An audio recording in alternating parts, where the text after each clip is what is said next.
고창 영화관은 낡은 버스 정류장 뒤편, 가을이면 을의 노란 잎이 길을 가득 메우는 작은 골목에 숨어있듯 자리했다.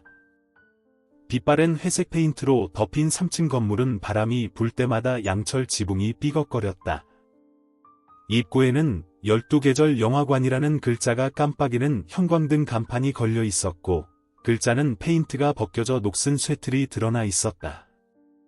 그곳에서 지난 30여 년 동안 나대수 할아버지는 낡은 종이 냄새와 선풍기의 웅웅거리는 소리 사이 매표소 유리창 뒤에 늘 앉아 있었다. 그는 이제 68살로 극장 뒤편의 작은 방에서 홀로 살았다. 아내도 자식도 연락 닿는 친척 하나 없었다. 그의 평생은 낡은 필름릴과 관객의 웃음소리, 그리고 이따금 터져나오는 드문드문한 박수소리와 함께였다. 하지만 그건 90년대의 이야기였다. 이제 극장은 주말에만 문을 열었다. 그리고 주말마다 극장을 찾는 사람 수는 손에 꼽을 정도일 때도 있었다. 나 할아버지는 불평하지 않았다. 그는 그 고요함에 익숙해져 있었다. 매주 토요일 아침이면 의자를 닫고 영사기를 점검하고 차를 끓일 물을 데웠다. 오후가 되면 그는 익숙한 자리에 앉아 매표 장부를 펴고 기다렸다. 손님을 기다리는 것이 아니었다. 마치 삶이 여전히 질서정연하게 계속되고 있다는 듯 하나의 습관을 기다리는 것이었다. 그날이 오기 전까지는 쌀쌀한 오후, 바람이 김서린 유리창을 스쳐 지나갔다. 나 할아버지가 작년 경품 추첨권을 정리하고 있을 때 작은 손 하나가 1,000원짜리 지폐 한 장을 탁자 위에 올려놓았다. 그가 고개를 들었다. 9살에서 10살쯤 되어 보이는 한 여자아이가 두꺼운 외투를 입고 귀까지 덮는 모자를 쓰고 있었다. 아이의 손에는 비닐봉지가 들려 있었고 그 안에는 아직 뜯지 않은 컵라면이 보였다. 한 명이요. 아이는 작지만 단호한 목소리로 말했다. 할아버지는 잠시 멈칫했다가 아무것도 묻지 않고 표를 건넸다.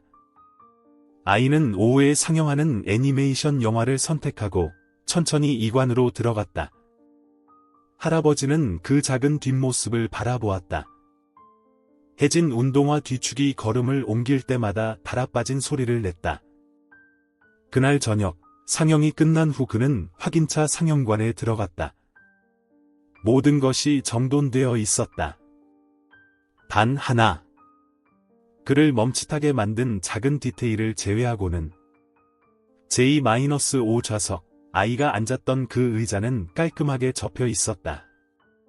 앞쪽 접이식 테이블 위에는 빈 컵라면 용기 아래 휴지 한 장이 받쳐져 있었고 물 한 방울 흘린 자국이 없었다. 그리고 의자 아래 바닥은 깨끗하게 닦여 있었다. 그는 그 자리에 앉아 등받이에 기댄 채 눈을 감았다. 이상한 감정이 밀려왔다. 슬픔도 그렇다고 기쁨도 아니었다. 그저 뭔가 아주 인간적인 것이 있었다. 다음 날 그는 다시 극장 문을 열었다. 그리고 그 아이가 또 왔다. 그날 이후로 매주 그랬다. 매주 토요일 오후 햇살이 극장 지붕 위에서 황금빛으로 물들기 시작할 무렵이면 그 아이는 어김없이 나타났다. 여전히 두꺼운 외투에 귀를 덮는 모자, 그리고 아직 뜯지 않은 컵라면 하나. 아이는 말이 많지 않았다. 누구와 함께 오는 법도 없었다. 그저 J-5 좌석, 10번째 줄 정중앙, 스크린과 너무 가깝지도 멀지도 않은 시야에 딱 맞는 그 자리에 앉았다. 마치 신중하게 고른 것처럼. 처음에는 나 할아버지도 멀리서 지켜보기만 했다. 하지만 어느샌가 그는 매일 오후 뜨거운 물을 미리 끓여놓기 시작했다. 보온병을 미리 기다리는 탁자 위에 올려두었다. 아이가 들어올 때마다 그는 컵라면 옆에 작은 나무 숟가락 하나를 조용히 놓아주었다. 아무도 아무 말도 하지 않았다. 하지만 무언가 작고 보이지 않는 실 하나가 그 낯선 두 사람을 연결하기 시작했다. 한 번은 극장에 손님이 없어 아이와 젊은 연인 한 쌍만 들어왔다. 나 할아버지는 따로 상영관 하나를 열어 고전 일본 애니메이션을 틀어주기로 했다. 영화가 끝난 후 그가 들어가 보니 아이는 여전히 그 자리에 앉아 꺼진 스크린에서 눈을 떼지 못하고 있었다. 애니메이션 좋아하니? 할아버지가 물었다. 아이는 살며시 고개를 끄덕였다. 그러고는 주머니에서 네모 반듯하게 접은 작은 종이 조각을 꺼냈다. 양 갈래로 따은 머리에 꽃무늬 치마를 입은 종이 인형이었다. 제가 만들었어요. 아이는 처음으로 환한 미소를 지으며 말했다. 그날부터 나 할아버지는 아이에게 종이 애니메이션을 만드는 법을 가르쳐주기 시작했다. 그가 젊었을 때 열중했던 것이었다. 한가한 오후면 그는 아이에게 캐릭터를 접는 법, 스탠드 조명으로 그림자를 만드는 법, 심지어 낡은 휴대폰으로 프레임을 그려 촬영하는 법까지 알려주었다. 그들은 함께 엄마의 노랫소리를 되찾고 싶어하는 하얀 고양이의 작은 이야기를 그림으로 만들어갔다. 초겨울의 어느 오후, 바람이 극장 문틈으로 세차게 불어왔다. 상영이 끝나자 비가 쏟아졌다. 아이는 여전히 떠나지 않고 있었다. 할아버지는 물을 더 끓여 작은 찻잔에 따라 아이에게 건넸다. 엄마 기다리니? 서연이는 고개를 끄덕였다. 엄마가 배달 때문에 바쁘실 때 저는 보통 여기서 기다려요. 밖은 너무 추운데 여기 들어오면 영화도 있고 할아버지도 있고 불빛도 있어서 집 같아요.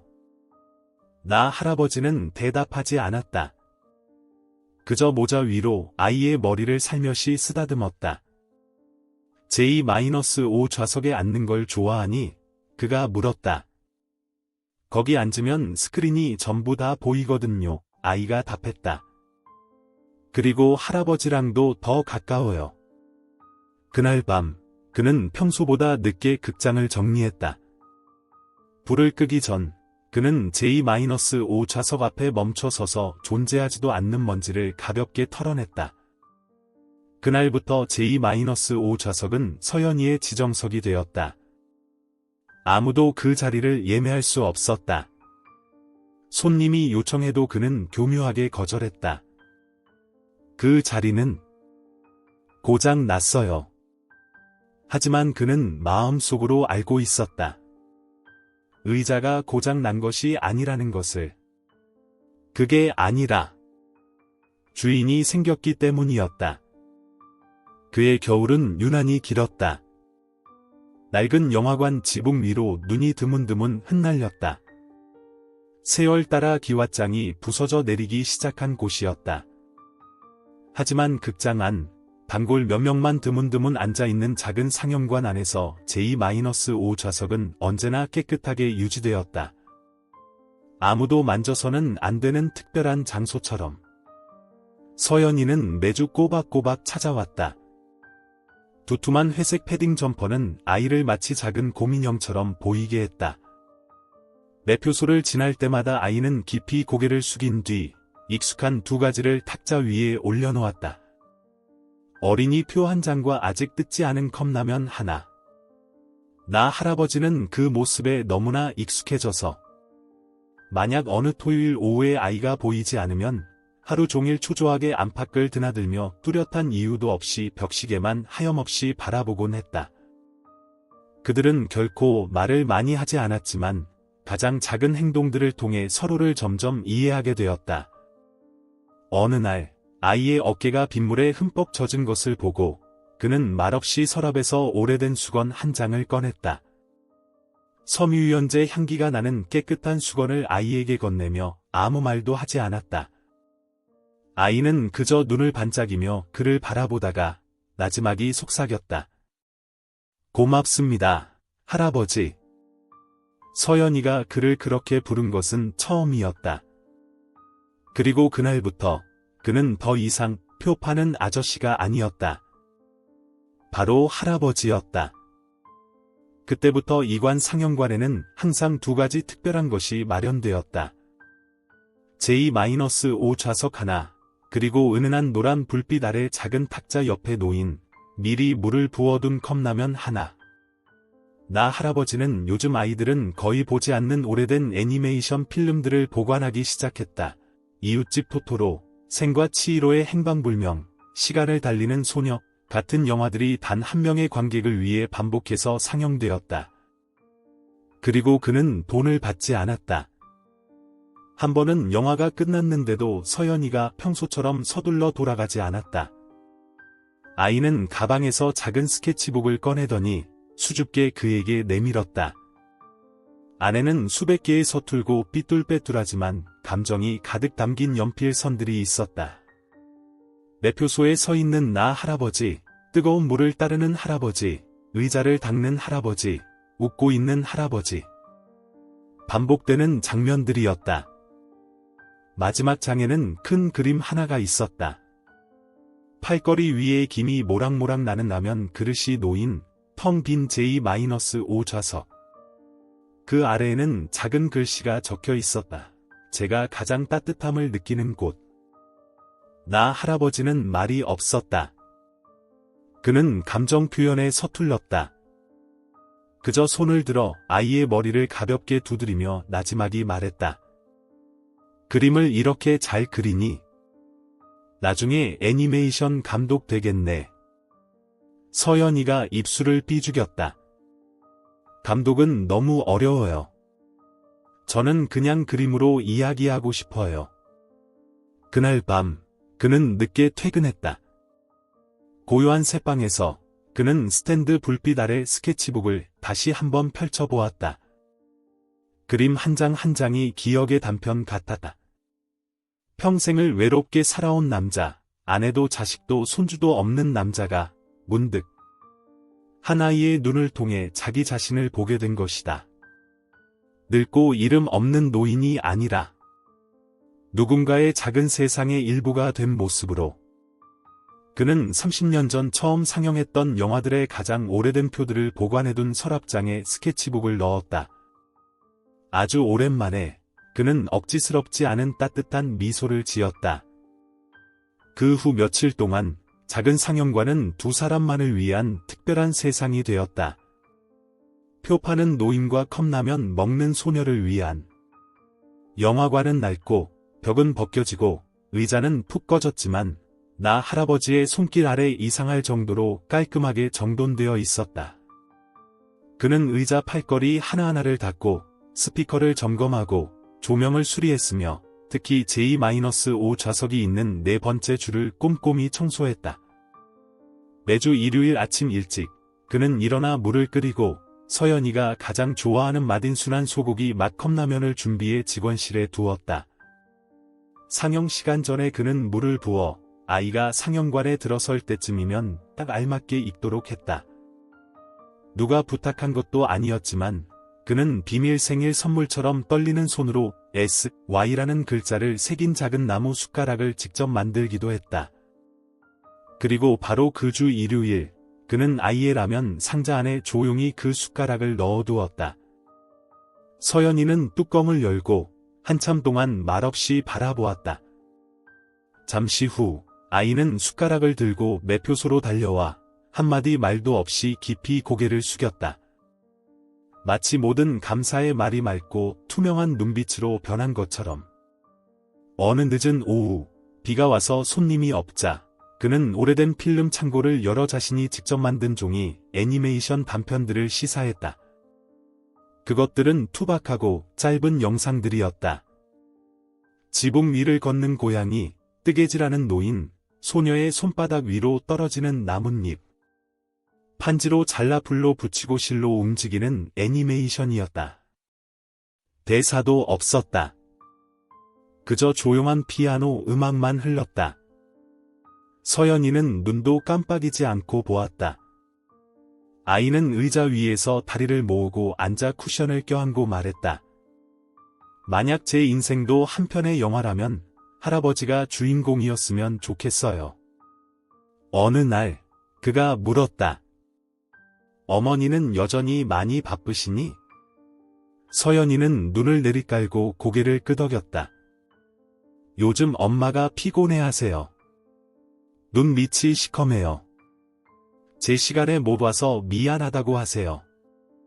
그러고는 천천히 덧붙였다. 엄마는 제가 엄마보다 할아버지를 더 좋아하게 될까봐 무서워하세요. 나 할아버지는 멈칫했다. 가슴 한구석이 저려왔다. 그는 이해했다. 그가 아이를 아무리 아껴도 그는 혈육이 아니었다. 아이에게는 가족이 있었다. 힘들고 부족할지라도 피를 나눈 가족. 그날 저녁 그는 간단한 국을 끓였다. 한국의 엄마들이 입덧을 하거나 피곤할 때 끓여주는 콩나물국이었다. 이 국 어머니께 갖다 드리렴. 할아버지가 보냈다고 해. 짜지 않고 좀 싱거울 거야. 할아버지 마음처럼 말이야. 서연이는 두 손으로 국그릇을 감쌌다. 그리고 어느 봄날 저녁 서연이의 엄마가 나타났다. 그녀는 술에 취하지도 소리를 지르지도 않았다.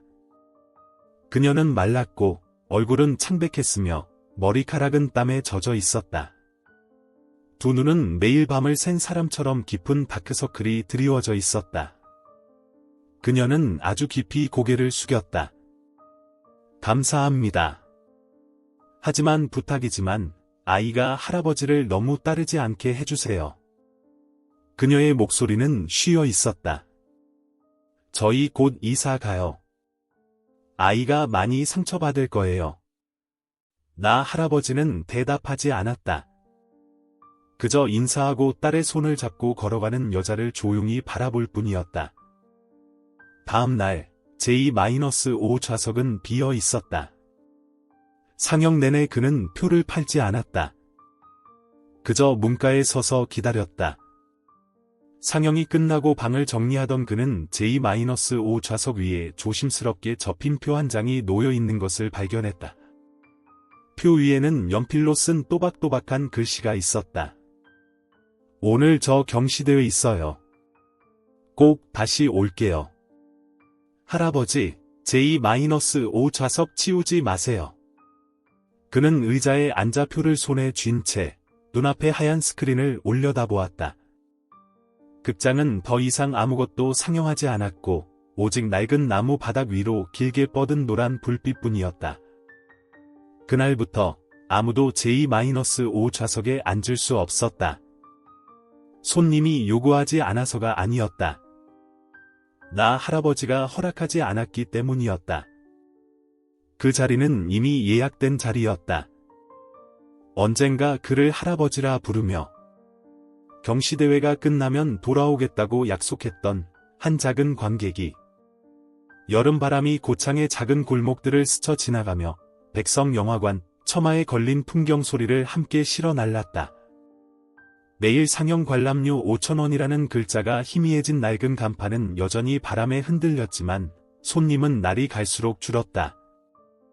나대수 할아버지는 여전히 제 시간에 극장에 나왔다. 상영관을 청소하고 의자 팔걸이 하나하나를 닦았다. 뜨거운 물을 끓였다. 그리고 작은 컵라면 하나를 준비해 매표소 뒤편 탁자 위에 올려두었다. 그 외에는 아무도 이해하지 못하는 습관처럼 J-5 좌석은 여전히 매일 닦였다. 아무도 앉지 않았고 그 자리는 누구에게도 팔리지 않았다. 손님이 물으면 그는 그저 웃으며 말했다. 그 자리는 예약된 자리라서요. 누가 예약했는지는 아무도 몰랐다. 하지만 오직 그만이 알고 있었다. 그것은 하나의 약속이었다. 조심스럽게 코팅되어 작은 나무 액자에 담겨 매표소 뒤에 놓인 낡은 영화표 위에 희미한 연필로 쓰인 약속. 꼭 다시 올게요. J-5 좌석 치우지 마세요. 그는 그 문장을 위로가 되는 경전처럼 외울 때까지 읽고 또 읽었다. 그렇게 봄이 가고 가을이 왔다. 시간은 느리게 감기는 필름처럼 흘러갔다. 어떤 소녀도 돌아오지 않았다. 경시대회를 치르고 극장으로 돌아온 아이는 없었다. 오직 그만이 매일 영사기 옆에 앉아 하얀 스크린을 바라보며 때로는 낡은 필름의 조용한 빛의 마음을 흘려보낼 뿐이었다. 백성영화관은 심각하게 낡아갔다. 지붕은 새고 벽에는 곰팡이가 슬었다. 구청에서는 안전점검을 요구하는 통지서를 보내기 시작했고 이내 창고로 용도를 변경하라는 제안을 해왔다. 어느 날 건물주가 극장을 찾아왔다. 그는 J-5 좌석이나 표가 걸린 벽을 쳐다보지도 않았다. 그저 서류 한 장을 내밀었다. 나 사장님, 이제 연세도 있으시고 극장 저희한테 넘기시죠. 여기 냉동 창고로 만들 생각이거든요. 요즘은 스트리밍 시대잖아요. 나 할아버지는 대답하지 않았다. 그는 그저 몸을 숙여 J-5 좌석 옆에 작은 얼룩을 닦았다.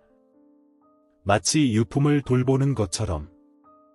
건물주는 짜증을 내며 서류를 남기고 가버렸다.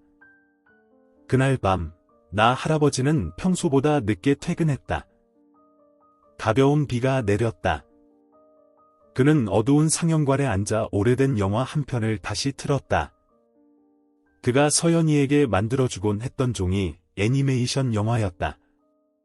서투른 컷들, 뻣뻣하게 움직이는 인물들이었지만 그에게는 세상에서 가장 아름다운 영화였다.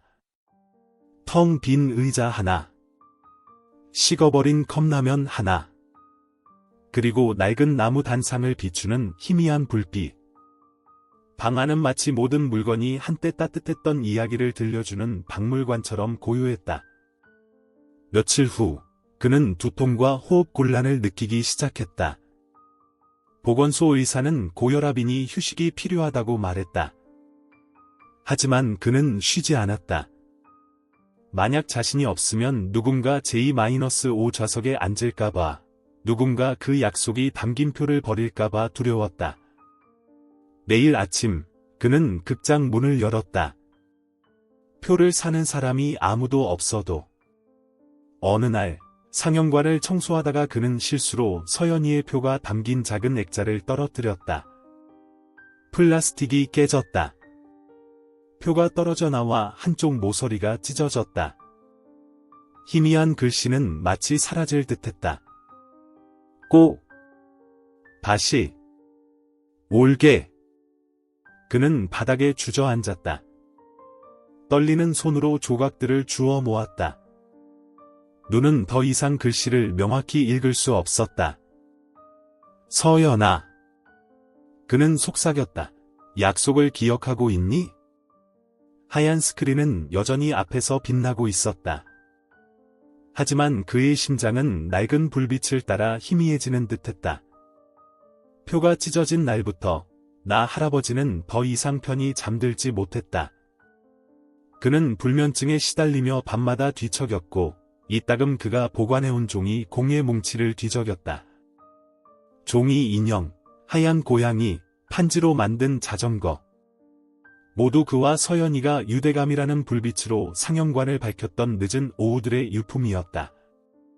한 번은 지역 문화유산 프로그램에 따라 한 무리의 학생들이 극장을 방문했다. 인솔 교사가 J-5 좌석을 가리키며 물었다. 나 선생님, 저 자리는 왜 앉으면 안 되나요? 그는 그저 웃으며 고개를 저었다. 아무 말도 하지 않았다. 하지만 그의 손은 터질 듯한 무언가를 꽉 붙잡으려는 듯 느리게 뛰는 심장이 있는 가슴 위에 놓여 있었다. 밖에서는 세상이 변하고 있었다. 백성영화관은 시대의 흐름 속에서 위태롭게 떠있는 부표 같았다. 옆에는 현대적인 카페가 생겼다. 건너편에는 넷플릭스 광고판이 밤거리를 환하게 비췄다. 그리고 그는 여전히 매일 조용히 문틀을 닫고 커튼을 치고 영사기를 점검하고 J-5 좌석을 제자리에 다시 놓았다.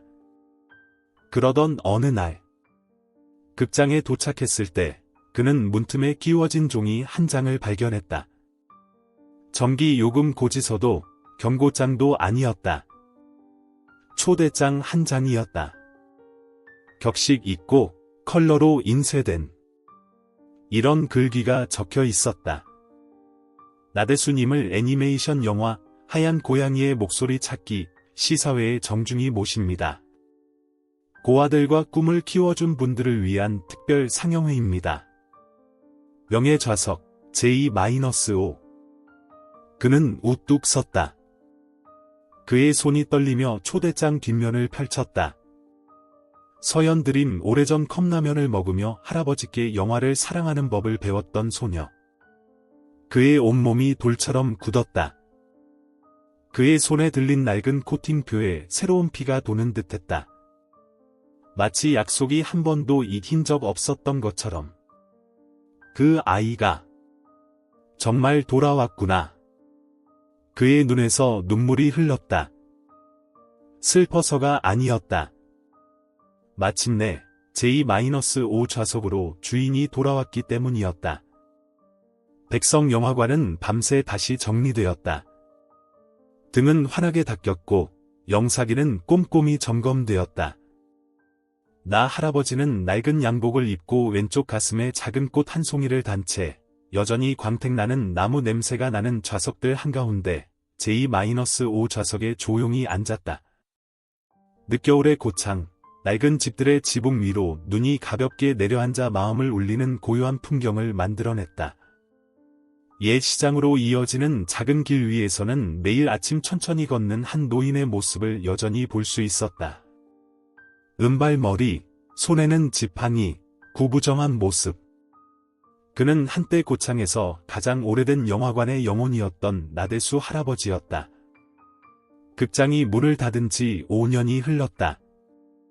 파산이나 관객 부족 때문이 아니었다. 시대가 변했기 때문이었다. 노인들은 더 이상 극장에 나올 기력이 없었고 아이들은 이제 휴대폰에 콜을 받고 살았다. 시 당국은 극장을 문화창고로 전환하기로 결정했다.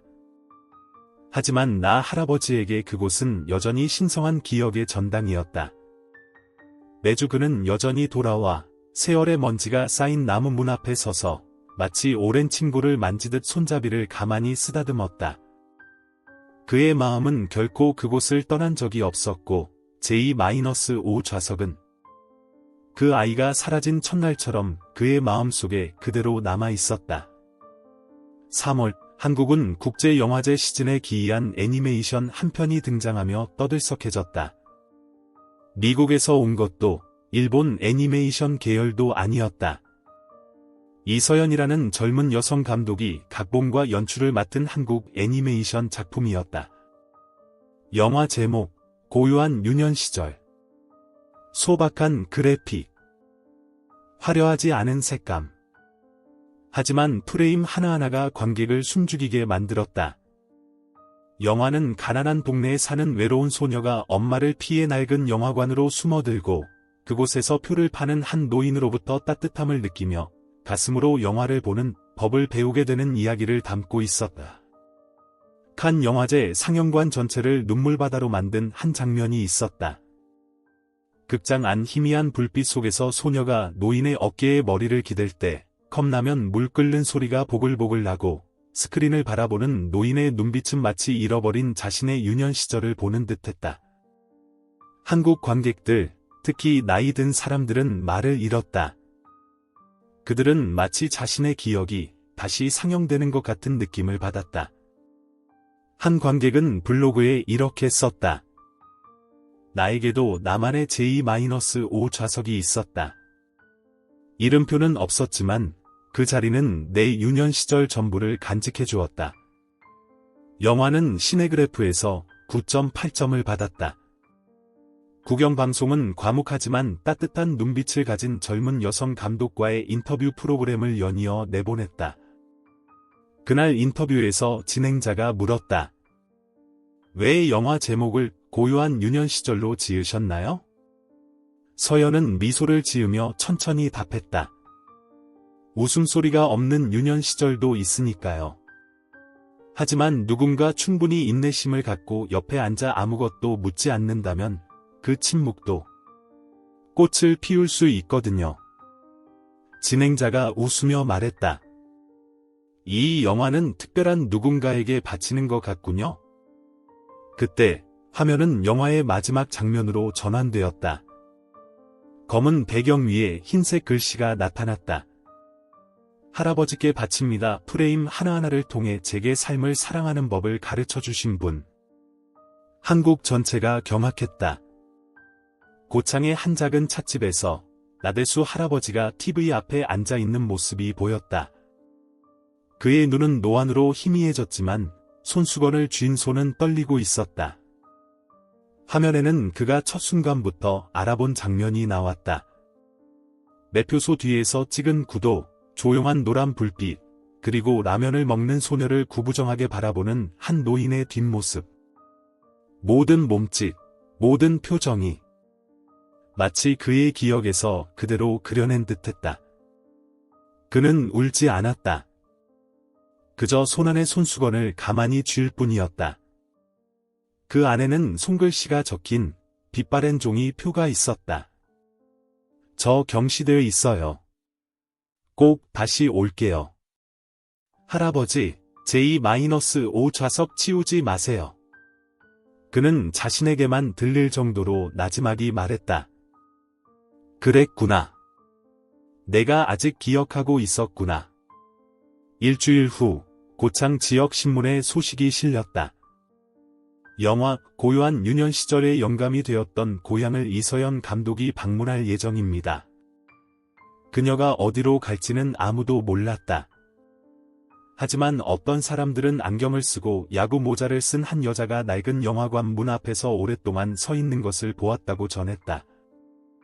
그녀는 문을 두드리지 않았다. 사진을 찍지도 않았다. 그저 조용히 주머니에서 카드 한 장을 꺼내 15년 전과 똑같이 손으로 그림표를 작은 액자에 끼워 문턱에 놓을 뿐이었다. 4월의 고창 바람이 유채꽃 향기와 너무 오래 잠들어 있던 기억의 먼지를 실어 날랐다. 희미한 황혼빛 아래 작은 그림자 하나가 길끝을 향해 걸어갔다. 소란스럽지 않았다. 발표도 없었다. 하지만 그녀가 남긴 마음은 그 낡은 영화관의 벽돌 하나하나와 함께 여전히 뛰고 있었다. 며칠 후 그토록 오랜 세월 만에 처음으로 낡은 극장 문이 살짝 열렸다. 문을 연 사람은 나 할아버지가 아니라 젊은 인부들이었다. 손에는 자와 카메라, 설계 도면을 들고 있었다. 그들은 활기찬 목소리로 서로에게 말했다. 감독님이 구조는 그대로 유지하라고 하셨어요. 특히 저 J-5 좌석 말이에요. 낡은 상영관은 전기 배선만 다시 하면 된대요. 조명은 옛날이랑 똑같이 하고 싶어 하세요. 벽은 새로 칠할 필요 없어요. 깨끗이 닦기만 하래요. 추억이 그대로 남도록. 같은 시각, 강변의 한 식당에서 혼자 김치찌개를 먹고 있던 나 할아버지는 시청으로부터 이상한 전화를 받았다. 전화기 너머의 젊은 여직원이 말했다. 문학과에서 전화드렸습니다. 어떤 분이 할아버지를 낡은 극장에서 열리는 특별 시사회에 초대하고 싶어 하세요. 그분들이 할아버지가 귀빈이시라고 하셨어요. 그는 한참 동안 말이 없었다. 시사회라고? 하지만 그 극장은 죽었는데. 아닙니다, 할아버님. 누군가 그곳을 다시 살리고 있습니다. 3주 후, 첫 시사회가 열리는 날, 가벼운 비가 내렸다. 마을의 모든 낡은 기와지붕 위로 기억의 먼지를 씻어내는 봄비였다. 고창 사람들은 마치 축제에 가는 것처럼 영화관으로 모여들었다. 그 옛날 낡은 극장에 지금 다시 불이 켜졌다. 극장 바깥벽에는 새로운 포스터가 걸렸다. 고요한 유년 시절 특별 상영 어린이와 노인 무료 관람.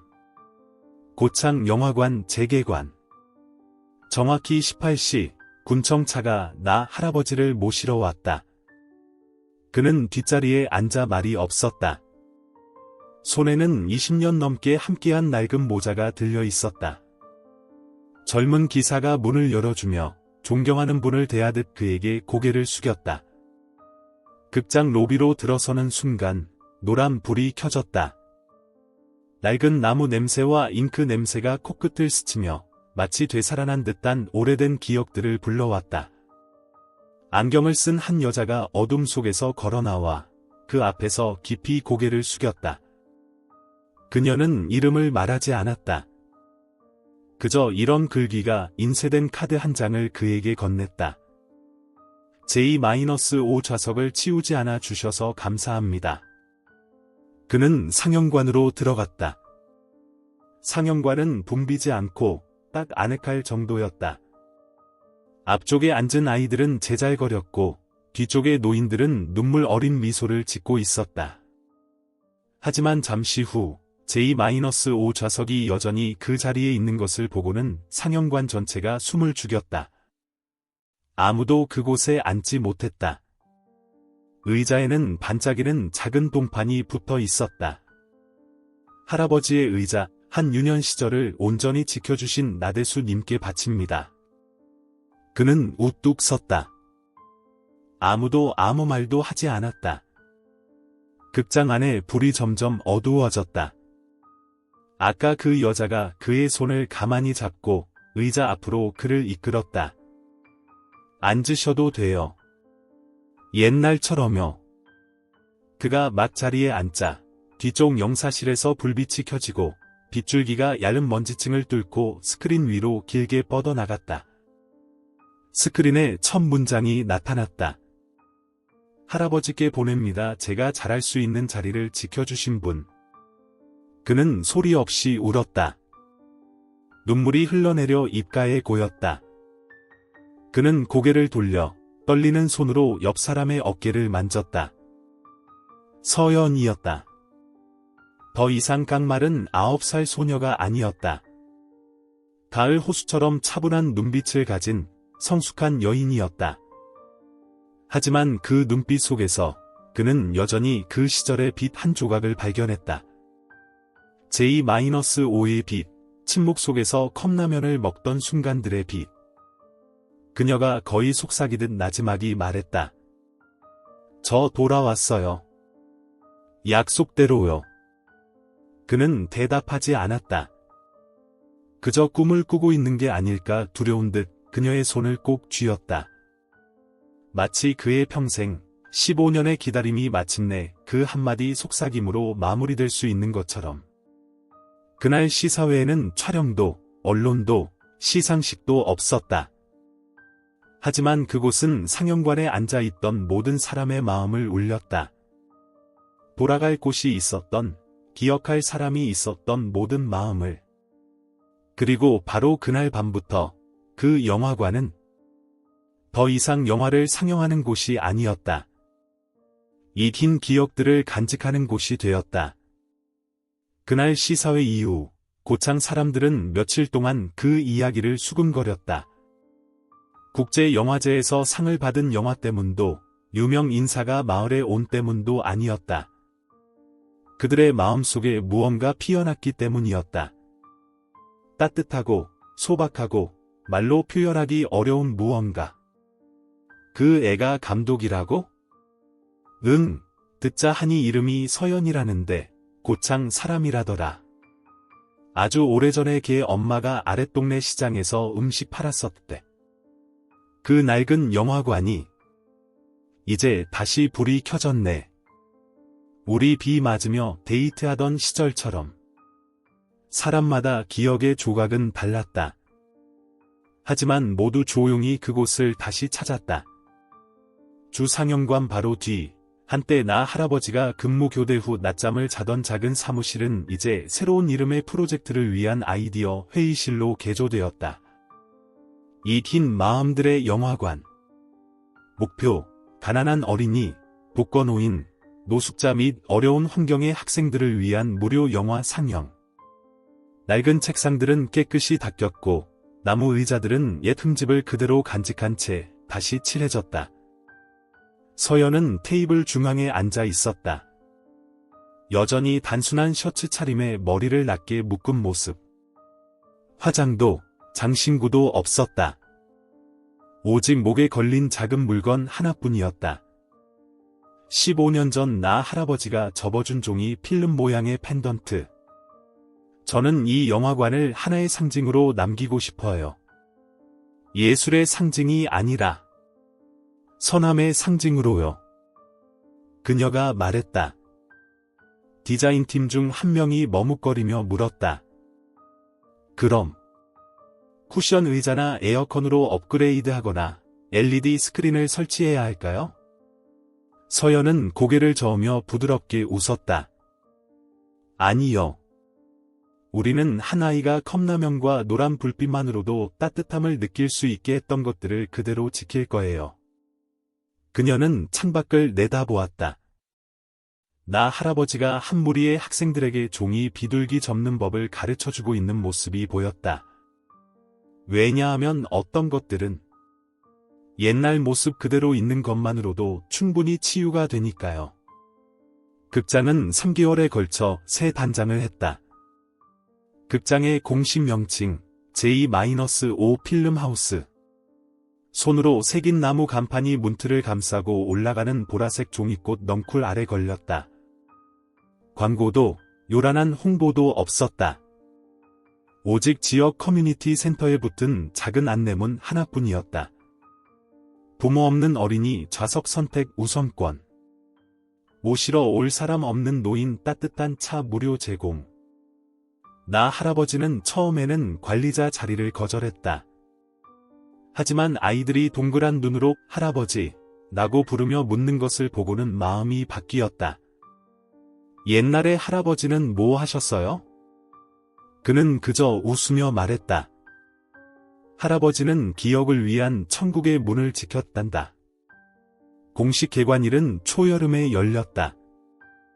하늘은 맑았다. 극장 마당에는 색색의 리본이 가득 걸렸고 아이들이 그린 수많은 애니메이션 그림이 붙어 있었다. 주인공은 은발의 할아버지가 따뜻한 노란 불빛 아래서 컵라면을 먹는 소녀 옆에 앉아있는 모습이었다. J-5 좌석은 그대로 보존되었다. 하지만 이제 그 좌석 뒤에는 작은 기념벽이 세워졌고 다음과 같은 글귀가 새겨졌다. 잊혔던 이들의 자리 잃어버린 줄 알았던 것들이 부활하는 곳. 그 옆에는 라면 상자를 들고 웃고 있는 나 할아버지의 사진과 그가 접은 종이 영사기, 그리고 낡은 표 한 장이 함께 놓였다. J-5 필름하우스의 첫 상영은 전북 지역 사회복지센터의 한 무리의 고아들을 위해 마련되었다. 차가 아이들을 그곳까지 데려다 주었다. 어떤 아이는 영화관에 한 번도 와본 적이 없어 이곳을 동화 속 극장인 줄 알았다. 어떤 아이는 맨 앞줄에 앉아 눈도 깜빡이지 않았다. 첫 장면이 나타나자 어떤 아이는 울음을 터뜨렸다. 혼자 앉아 어둠 속에서 누군가를 찾는 소녀의 모습이었기 때문이다. 나 할아버지는 상영 전 무대에 올라 연설을 부탁받았다. 하지만 그는 마이크가 익숙하지 않았다. 그는 오랫동안 가만히 서 있다가 차분하게 말했다. 옛날에 할아버지는 한 아이를 위해 의자 하나를 지켰단다. 할아버지는 몰랐어. 그 의자가 할아버지의 노년을 지켜주게 될 줄은. 상영관 전체에서 박수가 터져나왔다. 하지만 나 할아버지는 그저 고개를 숙여 감사 인사를 할 뿐이었다. 그가 자리로 돌아왔을 때 서연이 이미 옆에 앉아 있었다. 그녀는 아무 말 없이 그가 옛날에 그녀에게 뜨거운 라면을 주었듯 종이컵에 뜨거운 차를 따라 그에게 건넸다. 할아버지는 여전히 여기 앉아. 저를 기다리셨어요? 그녀가 물었다. 아니. 이젠 기다리지 않아. 내가 이미 여기에 있으니까. 스크린에 빛이 비쳤다. 아이들이 환호했다. 하지만 그 떠들썩한 풍경 속에서 시간마저 멈춘 듯한 제2열 좌석으로부터 따뜻한 침묵이 퍼져나갔다. 그곳은 아무도 지키라고 강요하지 않았지만 15년 동안 온전히 지켜진 약속을 기억하는 자리였다. 재개관한 날부터 J-5 필름하우스는 고창의 많은 사람들에게 익숙한 장소가 되었다. 감동적인 영화 때문만이 아니라 그곳에서 그들은 잃어버렸다고 생각했던 무언가를 다시 찾았기 때문이었다. 작은 평화, 작은 유년 시절, 그리고 때로는 마음이 가벼워지기 위해 흘려야 할 눈물 한 방울. 나 할아버지는 예전처럼 건강하지 않았다. 한때 재빠르게 표를 찢던 손은 이제 종이약 한 마리를 접을 때도 떨렸다. 하지만 아이들은 신경 쓰지 않았다. 그들은 할아버지 주위를 제잘거리며 둘러싸고 상자 영화관 만드는 법을 배우거나 옛날 무성 영화에 대한 그의 이야기를 들었다.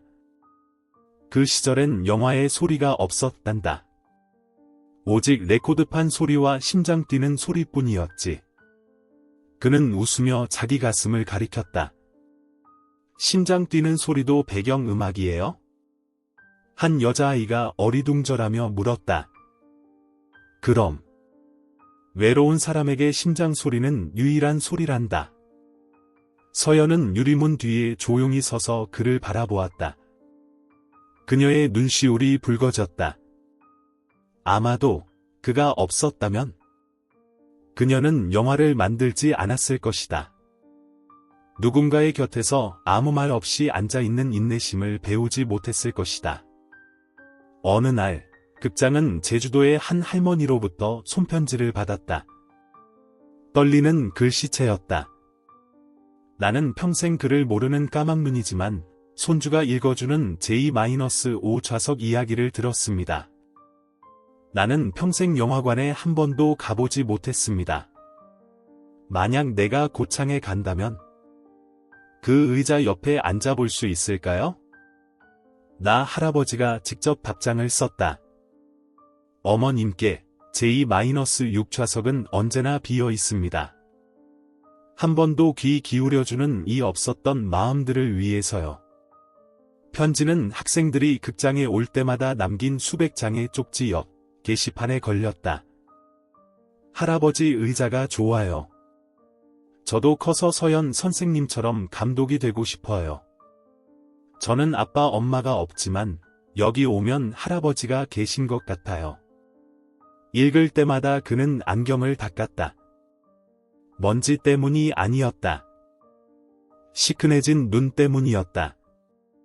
그날 밤 모두가 돌아가고 극장 불이 꺼져 스크린이 말려 올라가며 희미한 빛만 남았을 때 나 할아버지는 제2열 좌석에 홀로 앉아 자신의 몸 일부가 나무로 변한 듯한 옆자리 의자, 그의 의자에 가만히 손을 얹었다.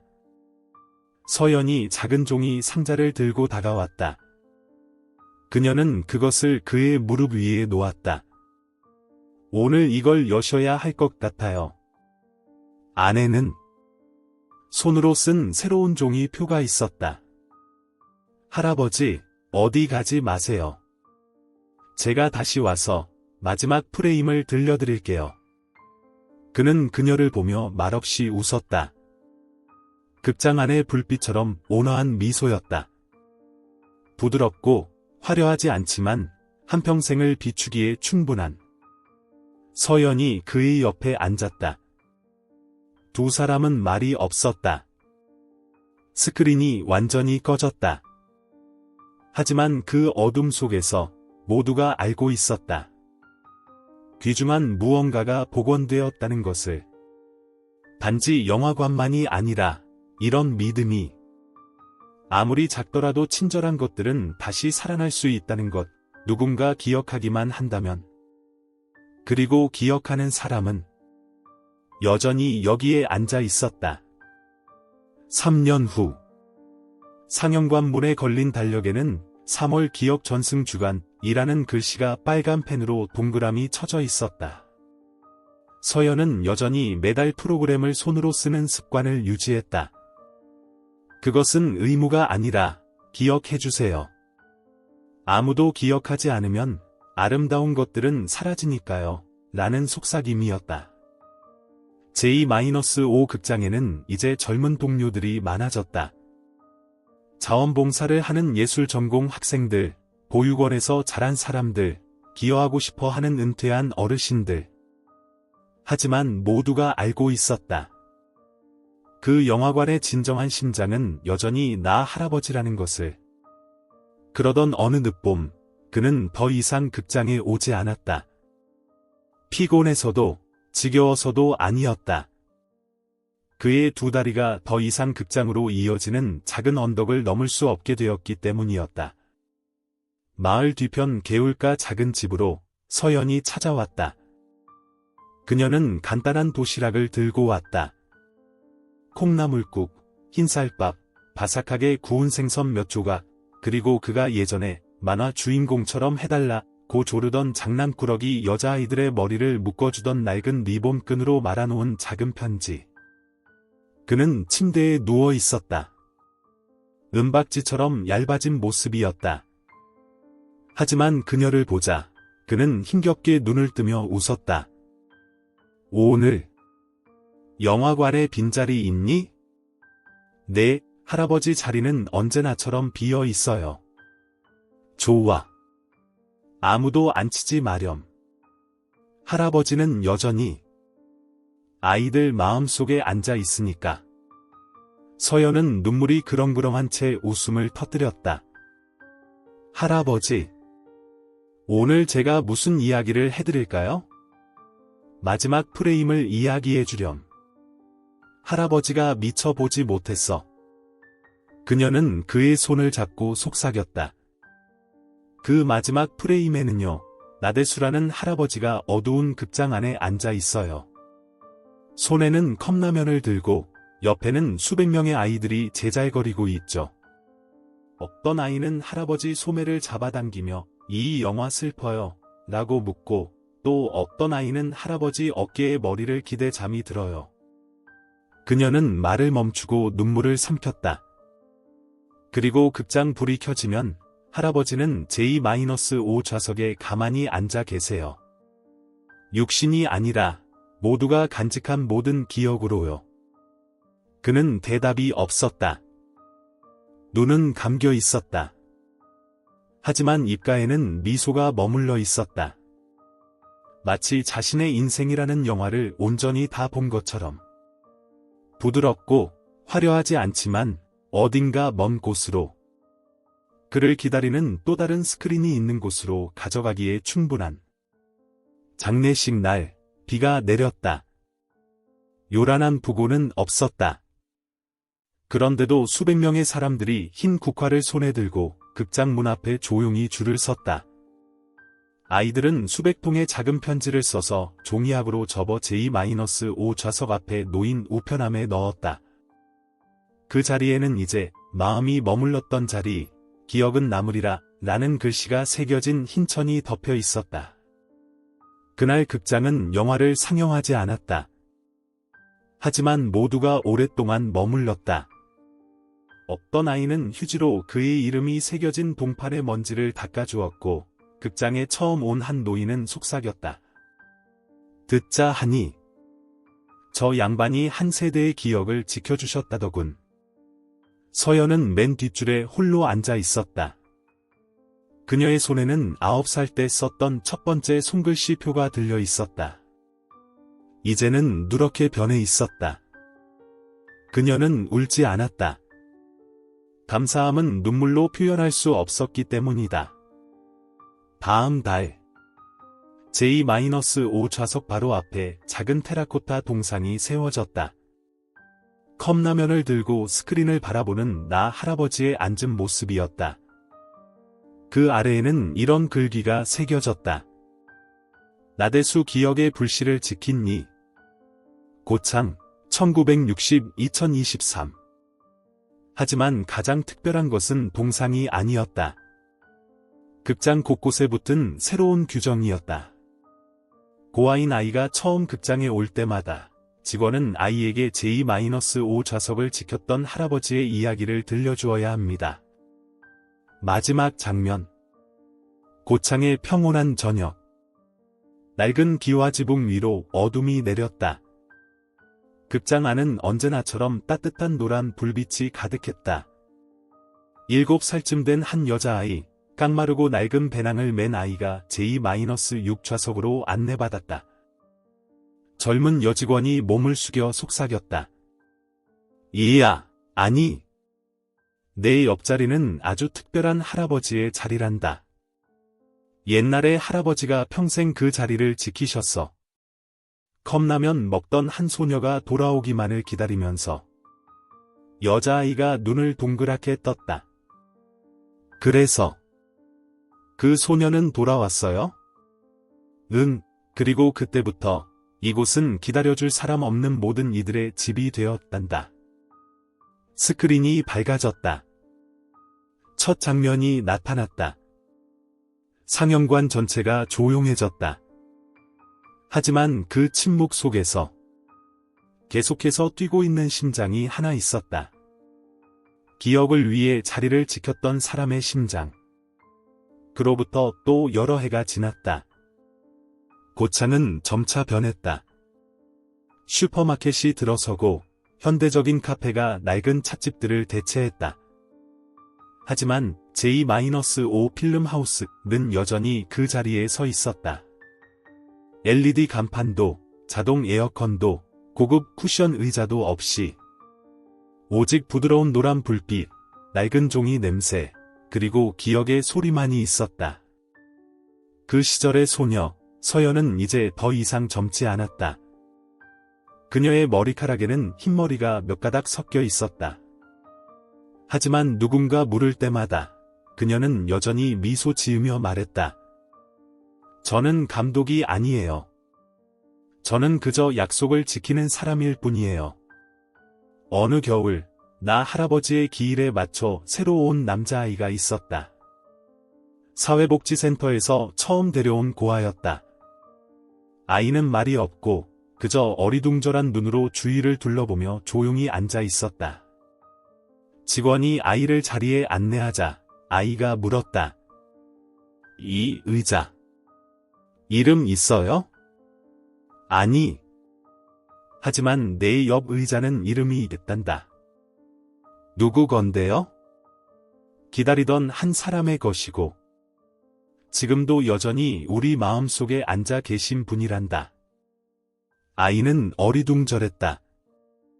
하지만 스크린에 빛이 비치자 아이는 입을 다물었다. 그리고 마지막 순간 다음과 같은 문구가 나타났을 때 할아버지께 바칩니다. 인내심으로 제게 삶을 사랑하는 법을 가르쳐 주신 분. 아이는 고개를 돌려 속삭였다. 나도 누가 기다려줬으면 좋겠다. 직원이 몸을 숙여 나지막이 답했다. 바로 그 할아버지가 여전히 너를 기다리고 계신단다.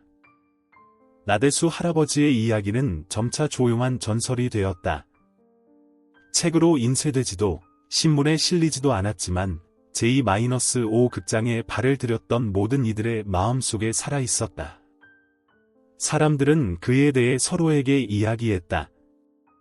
유명하지도 부유하지도 않고 아무도 앉지 않는 빈자리 하나 외에는 아무것도 남기지 않은 사람에 대해. 하지만 바로 그 빈자리가 기다려줄 사람 없는 아이들에게 가장 안전한 곳이 되었다. 길 잃은 마음들의 마지막 안식처가 되었다. 연말의 어느 날, 종이 조각처럼 가볍게 눈이 내릴 때, 한 무리의 학생들이 특별한 선물을 들고 극장을 찾았다. 손으로 직접 그린 새로운 필름 릴이었다. 제목, 기억의 불씨를 지킨 이. 영화 속 주인공은 종이약을 접고 안경을 쓰고 이가 빠진 채 웃는 할아버지였다. 각 장면 아래에는 이런 메시지가 있었다. 우리가 믿을 누군가가 필요했을 때 그곳에 앉아주셔서 감사합니다. 그날 극장은 빈자리가 없었다. 하지만 J-5 좌석은 수많은 사람들 사이에서 여전히 비어 있었다. 마치 이런 말을 상기시켜주려는 듯. 어떤 자리는 앉기 위해 있는 것이 아니다. 기억하기 위해 있는 것이다. 안녕하세요, 시청자 여러분. 오늘 이야기가 마음 한켠을 따뜻하게 해드렸다면 그것만으로도 저희는 큰 위로를 받습니다. 이 채널은 누군가의 어린 시절, 누군가의 어머니, 그리고 지나간 시간 속에서 익힌 마음들을 다시 꺼내어 조용히 이야기로 감싸 안아드립니다.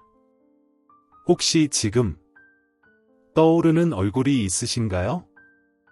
그리운 사람, 다시는 볼 수 없는 사람. 하지만 마음속에서 여전히 함께 살아가는 그 사람 말입니다. 이 영상이 조금이나마 위로가 되셨다면 좋아요 버튼을 눌러주시고 앞으로도 잊히지 말아야 할 이야기들을 함께 나누고 싶으시다면 구독도 꼭 부탁드립니다. 여러분의 따뜻한 클릭 하나가 이 작은 채널에 아주 큰 힘이 됩니다. 감사합니다. 늘 건강하시고 마음만은 언제나 따뜻하시길 바랍니다.